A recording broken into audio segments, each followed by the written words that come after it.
Olá, tudo bem? Bem-vindo ao canal Curiosidades Bíblicas. E sobre o nosso tema de hoje, abordaremos o tema Por que a Bíblia foi criada? Você precisa saber algumas curiosidades a respeito da Bíblia. A Bíblia é o livro mais vendido do mundo e também é o livro mais destruído do mundo. A Bíblia influencia mais de 2,5 bilhões de pessoas pelo mundo inteiro, pois fala do nosso passado e revela também o nosso futuro. Só para você ter uma ideia do que a Bíblia ela é capaz de fazer, o livro de teologia da organização chamada IBAD, um livro o tema é homilética, vai nos dizer exatamente o seguinte: não há no mundo um livro como a Bíblia, tão antigo e ao mesmo tempo tão atual. Um livro completo que aborda todos os assuntos e dá ao homem todas as orientações necessárias para a sua vida. O homem produziu muitas filosofias, ideologias e religiões, sempre com o intuito de chegar ao conhecimento da verdade plena, mas fracassou em suas tentativas, pois nada pode ser comprovada ou conhecida ao ponto de chegar ao conhecimento registrado nas Escrituras. Este livro também vai falar que a Bíblia tem provado ser um livro diferenciado por ser escrita por homens e ao mesmo tempo assim não encobre os seus erros. Pelo contrário, os expõe.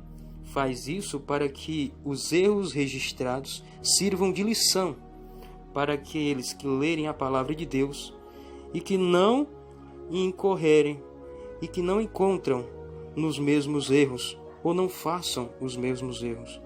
Os fatos negativos nelas expressos não foram escritos somente para apontar os erros dos nossos irmãos passados, mas com um objetivo maior, que é de proporcionar o conhecimento dos resultados trágicos de sua vida. Pois fora da vontade de Deus, todos nós padecemos. E para que possamos, assim, possibilitar o acréscimo na fé e na santidade diante do nosso Deus, que é o maior de todos, para a honra e glória do Senhor. Mas para falar a respeito da criação da Bíblia, nós precisamos entender uma coisinha chamada Septuaginta. A tradução da Bíblia era necessário para que a palavra de Deus se cumprisse, e também porque havia muitas heresias entre os homens pregando sobre livros escritos por pessoas que não eram inspirados pelo Espírito Santo. A Bíblia diz assim: ide pregar o evangelho a toda criatura. E nós sabemos que para pregar a toda criatura tem que ir a todo mundo. E nós sabemos que o mundo está dividido em nações, povos e línguas. Seria então preciso um cânon sagrado exclusivo para poder abranger tanta gente. A Bíblia ela está totalmente dividida em partes e traduzida para 2.377 línguas diferentes. A Septuaginta, que é conhecido pela sigla LXX, que no latim significa 70, que foi introduzida por Ptolomeu Filadelfo, que reinou nos anos de 285 a 245 a.C. Isso porque antes de Cristo nascer, a contagem era decrescente. E depois que Cristo morreu, a contagem passou a ser crescente. Ele mandou um recado a um sumo sacerdote chamado Eleazar, que ele enviasse doutores versados nas Sagradas Escrituras para preparar-lhe uma versão em grego. Filadelfo muito já havia falado das Sagradas Escrituras e queria esta rica enciclopédia, para poder enriquecer a sua brilhante biblioteca que ele tinha em Alexandria. O sumo sacerdote escolheu então 72 eruditos, sendo 6 de cada tribo de Israel, para fazerem uma versão em grego, que levou exatamente 72 dias Aí deu-se esse nome de Septuaginta. Ela foi feita na ilha de Faros, situada numa área da cidade bem privilegiada. A Septuaginta foi a primeira versão completa do Antigo Testamento e partindo do seu original, que era hebraico.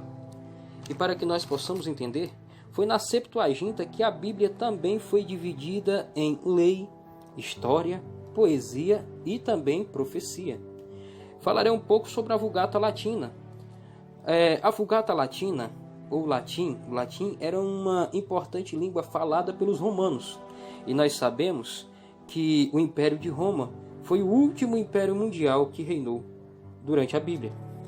O latim foi implantado quando este império realizava as suas conquistas. E João fala que, na ocasião da morte de Cristo, a placa de acusação que foi posta em cima da sua cruz, estava escrito a acusação de Jesus e também em latim. Existe também a versão Vulgata, que é uma nova versão da Bíblia, feita por Jerônimo, né? E cujo Antigo Testamento foi traduzido diretamente do hebraico. E o Novo Testamento foi revisto por várias versões da Bíblia para ser mais compreendida. O livro da Ibade, né?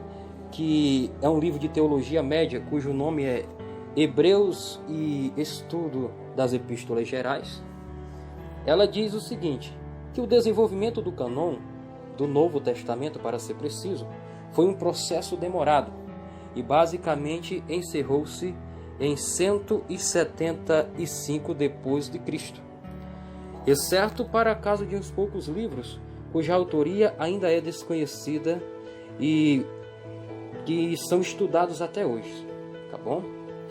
Por causa disso, a igreja teve que desenvolver uma relação de livros que deveriam compor o Novo Testamento.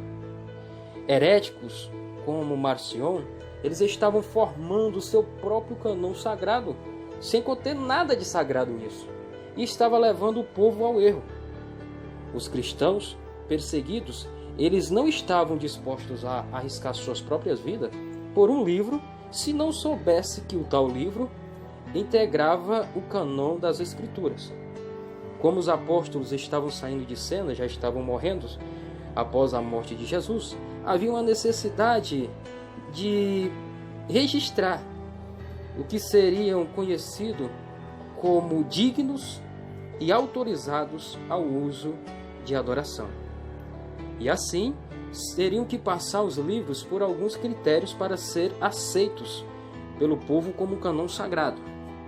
E os testes que foram feitos foi, esse livro tinha que ter um testemunho do Espírito Santo, tinha que ter apostolicidade, tinha que ter algo dos apóstolos.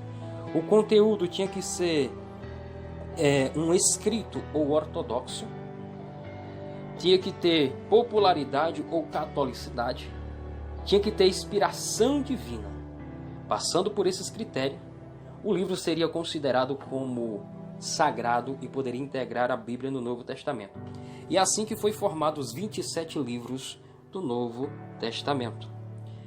Mas eu quero que você entenda que a Bíblia, ela pode mudar a minha e a tua vida. A partir do momento que nós nos dedicamos, a partir do momento que nós entendemos que a Bíblia, ela não é escrita simplesmente por homens, mas ela é escrita por homens que foram inspirados por Deus. Você pode ler o mesmo texto muitas e muitas vezes, mas a palavra de Deus vai nos dizer que a palavra de Deus, ela se transforma a cada dia, ela se renova a cada dia. É por isso que a Bíblia não tem explicação. É por isso que todos que tentam explicar as Sagradas Escrituras fracassam. Eles fracassam porque eles acham que a Bíblia foi criação da mente humana, mas não tinha uma mente tão fértil para criar uma coisa que fala as coisas que aconteceram, as coisas que acontecem e que vão acontecer.